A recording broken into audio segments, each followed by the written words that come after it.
You're listening to the Turn Autism Around podcast, episode number 98. I'm your host, Dr. Mary Barbera, and today I am doing another solo show covering the 3 mistakes parents and professionals make when teaching manners to children with autism or signs of autism. And I've made all of these mistakes, so I'm going to tell you about them and tell you how to teach manners, including excuse me and thank you. Before we jump into the episode, I am going to give a listener shout out to Melinda May, who gave a 5-star rating and review on Apple Podcast. She said, I listened to your podcast since you started, completed your online courses, and bought your book. This is such important information that Dr. Klin is doing, and as a professional, I have been utilizing this within my practice, and I'm so glad you're extending this out to your audience. So much can be done if we work together and share with each other along the way. Excited to see what's to come. So if you are like Melinda, thank you so much for chiming in there and giving a 5-star rating and review. It really does help me get the word out. And if you are like Melinda and you've listened to podcasts and you've loved them, I would love it if you, wherever you're listening, especially Apple Podcasts, if you would leave a great rating and review like Melinda did. It really does help with my dissemination. Okay, so right now let's get into the 3 mistakes parents and professionals make when teaching manners.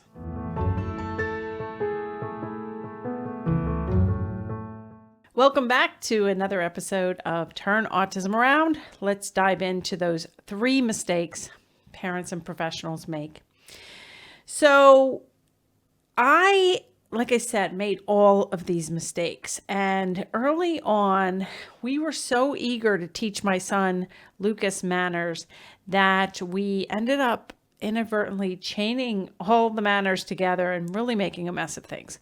For example, when he was about 4, I think, we would sneeze or pretend to sneeze, and we would teach him to say, God bless you. And then we would say, thank you. And then we would try to teach you're welcome all at the same time. This was a critical mistake. So what happened then is after a few of our little trials at Chew, Lucas would say, God bless you, thank you, you're welcome, all together. And because I wasn't a behavior analyst back then, I had no idea how to fix it. And it took me, I don't know how long it took me to fix it, but to this day, Lucas will say thank you after someone, God bless you after someone sneezes.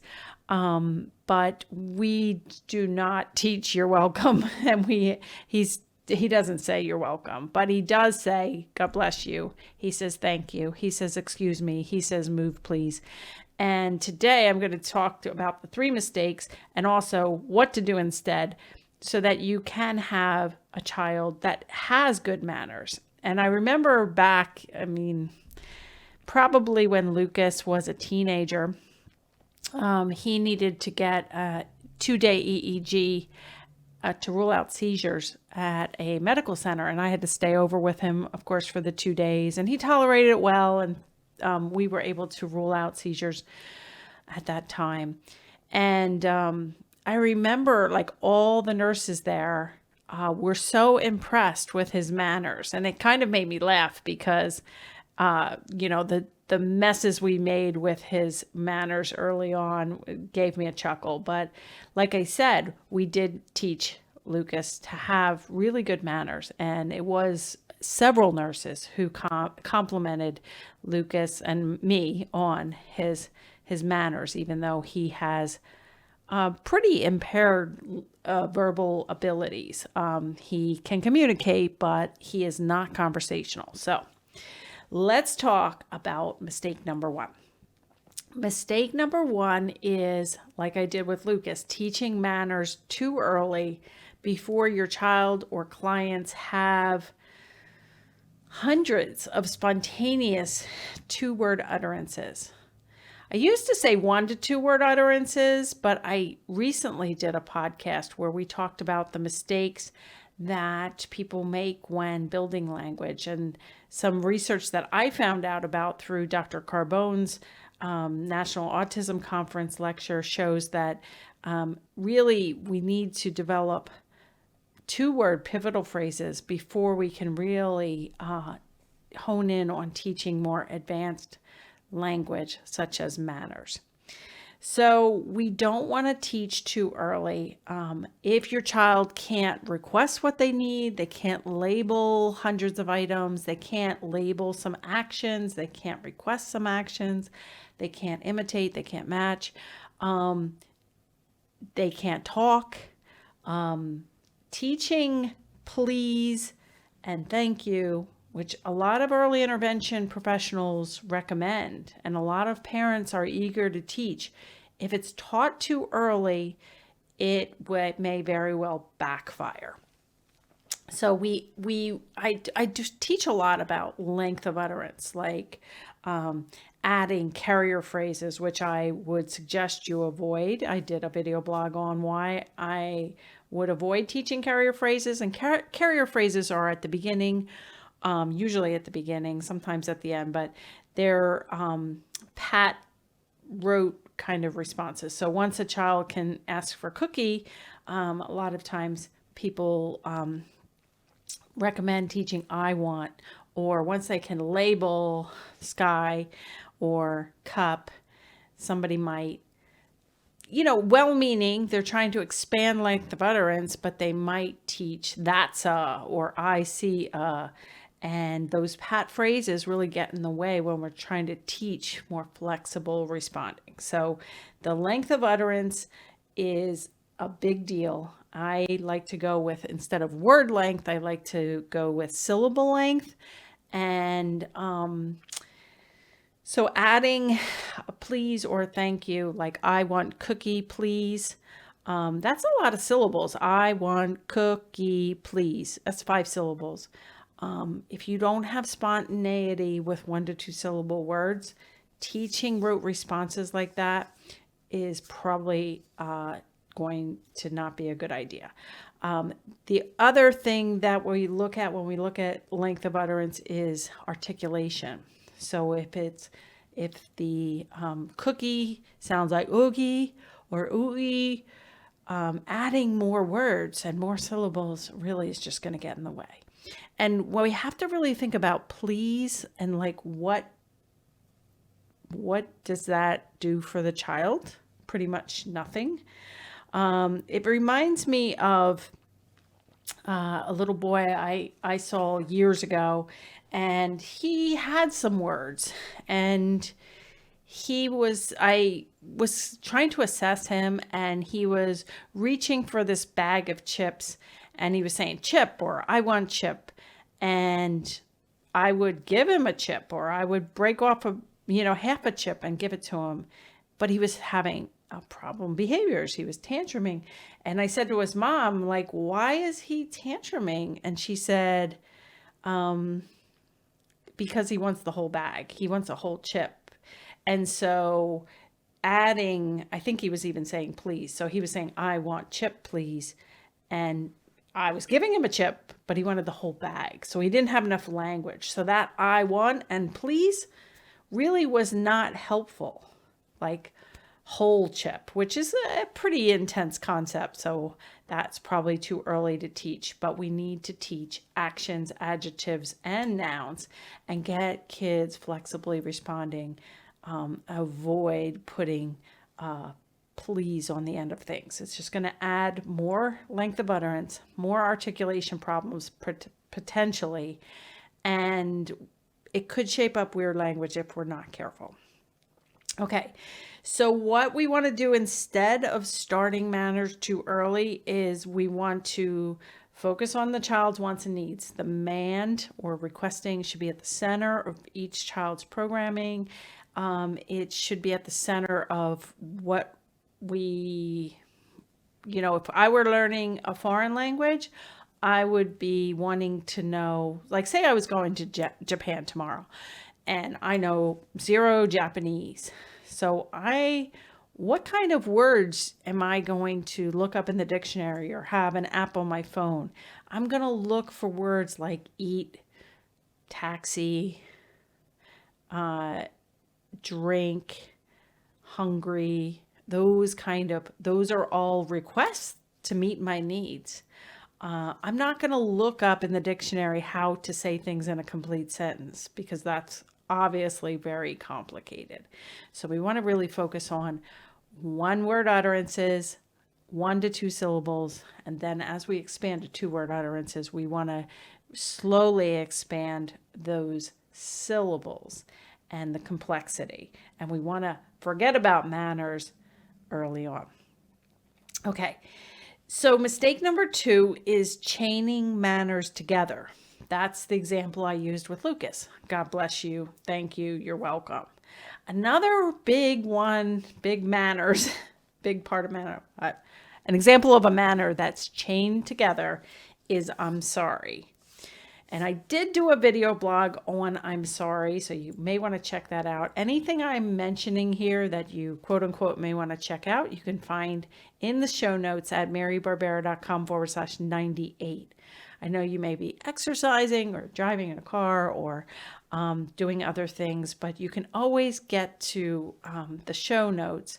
Even if you want to search Mary, Autism, and Manners, you'll find my show notes and you'll find all the things that I'm recommending. So I'm sorry is chained together with problem behaviors a fair amount.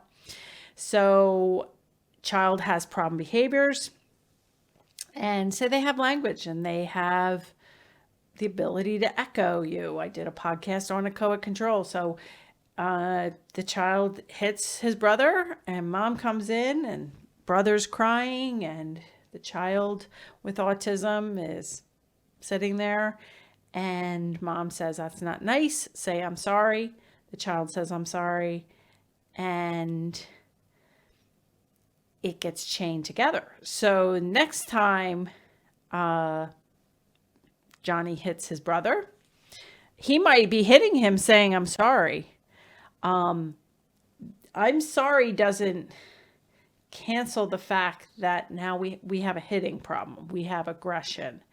And aggression is serious. And especially if it's not your brother in your family, or if the child is bigger, he can hurt his brother. If he's in a preschool and he bites a classmate, that's very common for biting to get children thrown out of daycare. I did a podcast a video blog on getting kicked out or held back in daycare or preschool. And biting, I always say, is like a behavior that will get you thrown out of places. Because it's dangerous. If a child bites and they end up having something like hepatitis or AIDS or anything, they could transmit that. The bite could also get infected, whether they bite a child or an adult. And so biting is something that's really dangerous. So if you're chaining in, I'm sorry for biting, it's not solving the problem. We need to figure out why the child is biting. And we need to spend 95% of our time preventing problem behavior, not reacting to it. You may say, well, that's part of his consequence. He has to say, I'm sorry, then he has to sit in timeout, then this and that. But I'm saying, as a behavior analyst, as a nurse, as a mom, chaining together anything, saying I'm sorry or having any kind of consequence like timeout, if biting is occurring, something is not right. We need to go back to the drawing board. Make sure you have an assessment, like my one-page assessment, a plan. You need to be preventing problem behaviors. And I know it's a ton of work, but chaining I'm sorry in makes things confusing, especially if a child doesn't understand what I'm sorry is, doesn't understand language, can't request, can't label, can't imitate, can't match.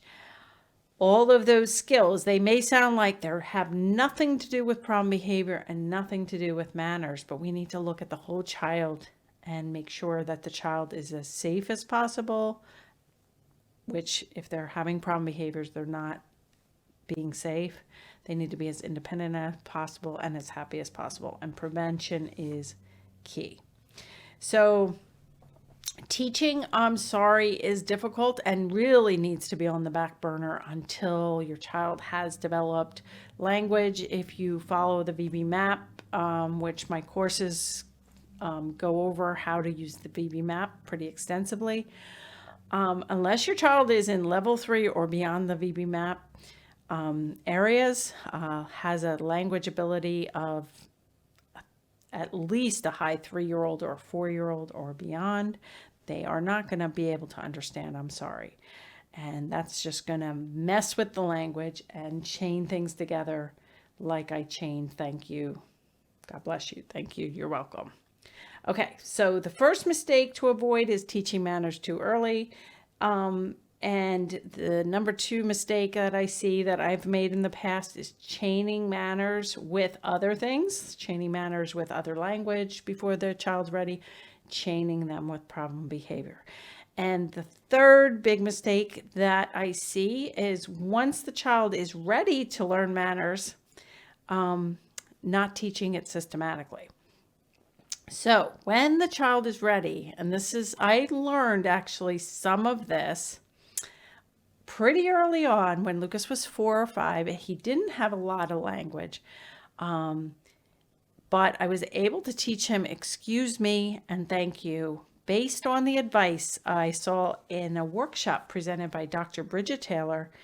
Bridget Taylor was interviewed in podcast number 56. It's a great interview. You may want to go back to that. We didn't touch on any manners, I don't think, but I did see her, and she gave some good examples of how to teach manners. So I do want to give credit to Dr. Bridget Taylor for teaching me early on, 2 decades ago, some of the early work with manners. Okay, so when a child is ready, when they have some flexible 2-word responses and they have major problem behavior near 0, they have some language, and it might be time to teach excuse me and thank you. So I'll teach thank you first.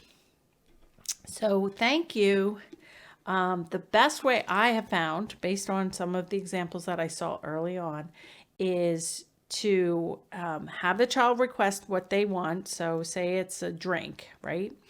And as you're giving the drink to the child and he's putting his hand on the drink, instead of letting it go, kind of give a tug and say, thank you. Child says, thank you. Now, this is for a child that has echoic control, who has the ability to echo what you're saying. So I hand it to him. He requests drink. I hand it to him, but I don't release my hand. His hand is there, and I prompt, thank you. And in this case with Lucas, when he was little, he said, thank you, and then I would give it to him. Then I would do another trial, maybe right then, maybe an hour later, maybe the next day. I would again he'd request drink or a cookie or something that you can hold on to and give a little tug. You're not in a tug of war with the item. You're just gently giving a little tug back to prompt the thank you. So in this case, say it was just a minute later, he asked for a drink again. I handed it to him. I gave him a little tug. Now this time, instead of giving a full prompt of thank you, I might give a partial prompt and just say th, like TH sound. And in that case, Lucas did take that prompt. I said, he said thank you. And then I might have even, before I gave him that, done a transfer trial. And I've done a lot of work with Dr. Rick Cabina on transfer trials. I have a podcast episode about it. So I might right away, not even give him a drink, do it again. He says drink, I pull it back, and he says thank you, even independently, and then he get it. For Lucas and kids like that, even without a ton of language, who have echoic control, you can teach thank you like this. I would avoid verbal prompting, like give it to him and then say thank you, or what do you say? That's the way most people teach thank you.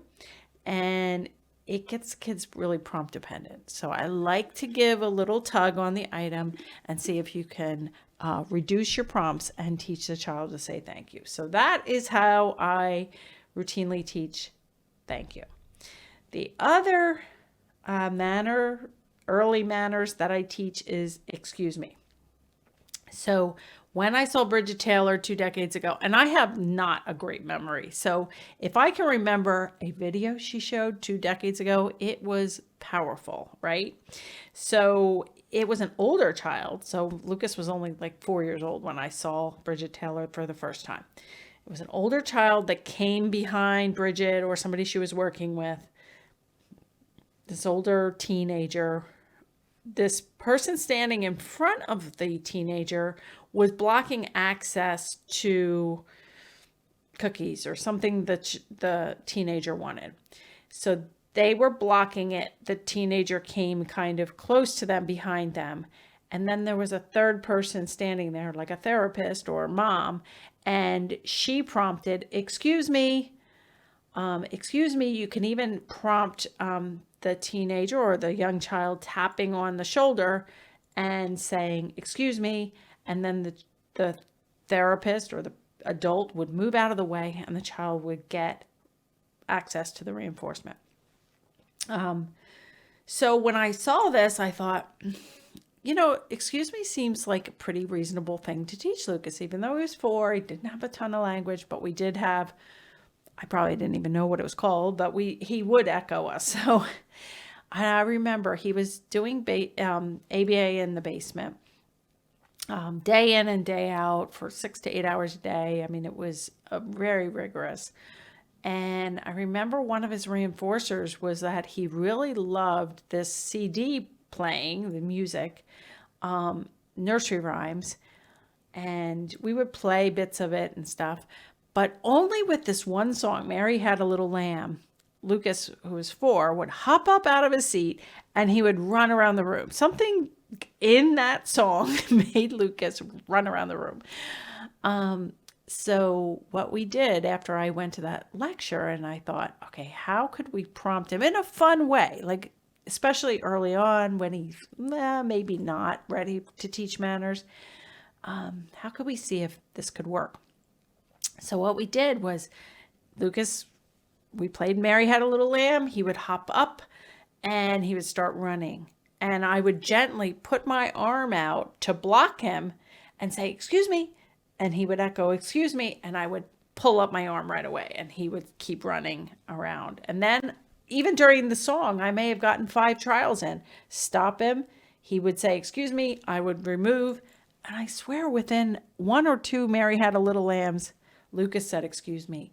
And best of all, then I remember I was in my other house. I remember vividly sitting on a little step and he wanted to get through. I wasn't doing any trials. I wasn't, doing anything with him. He wanted to get through and he said, excuse me. And I was like, whoa, jackpot. Of course, I hopped on up and let him run through.